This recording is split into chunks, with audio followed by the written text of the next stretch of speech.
Bonjour à tous. Je continue à vous partager des extraits du livre du pape Benoît XVI, Jésus de Nazareth. La demande de pardon nous rappelle celui qui, par le pardon, a payé le prix de la descente dans la misère de l'existence humaine et de la mort sur la croix. Elle nous appelle à résorber avec lui le mal par l'amour, à le consumer par la souffrance. Et ne nous soumet pas à la tentation. Jésus fut conduit au désert par l'Esprit pour être tenté par le diable. Matthieu 4, 1. La tentation vient du diable, mais la mission messianique de Jésus exige qu'il surmonte les grandes tentations qui ont conduit et qui conduisent encore l'humanité loin de Dieu.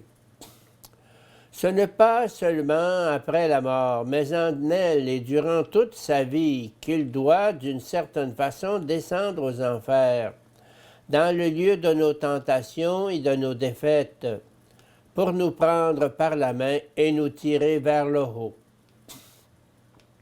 Jésus, ayant souffert jusqu'au bout l'épreuve de sa passion, il peut porter secours à ceux qui subissent l'épreuve. Hébreux 2, 18.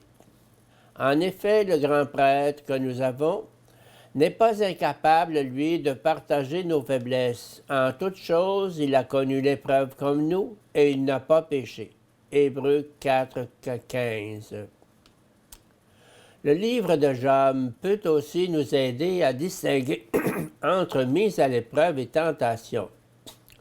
Pour mûrir, pour passer vraiment de plus en plus d'une piété superficielle à une profonde union avec la volonté de Dieu, l'homme a besoin d'être mis à l'épreuve. Nous disons à Dieu, « Je sais que j'ai besoin d'épreuves afin que ma nature se purifie. Si tu décides de me soumettre à ces épreuves, si, comme pour Job, tu laisses un peu d'espace au mal, alors je t'en prie, n'oublie pas que ma force est limitée. » Pensons aux pharisiens qui parlaient à Dieu de ses propres œuvres et qui croyaient pouvoir se passer de la grâce. Malheureusement, Cyprien ne développe pas plus longuement ce que signifie l'autre forme d'épreuve, la tentation que Dieu nous impose ad gloriam pour sa gloire. Mais ne devrions-nous pas considérer ici que Dieu a imposé une charge particulièrement lourde de tentation aux personnes qui lui sont les plus proches, aux grands saints, à commencer par Antoine dans le désert, jusqu'à Thérèse de Lisieux dans l'univers pieux de son Carmel.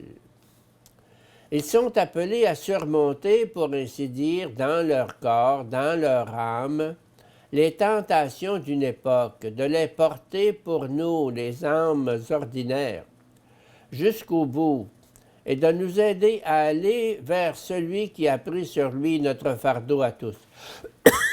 Pardon. Lorsque nous disons la 6e demande du Notre Père, nous devons nous montrer prêts à prendre sur nous le fardeau de l'épreuve qui est à la mesure de nos forces. Et Dieu est fidèle. Il ne permettra pas que vous soyez éprouvés au-delà de ce qui est possible pour vous.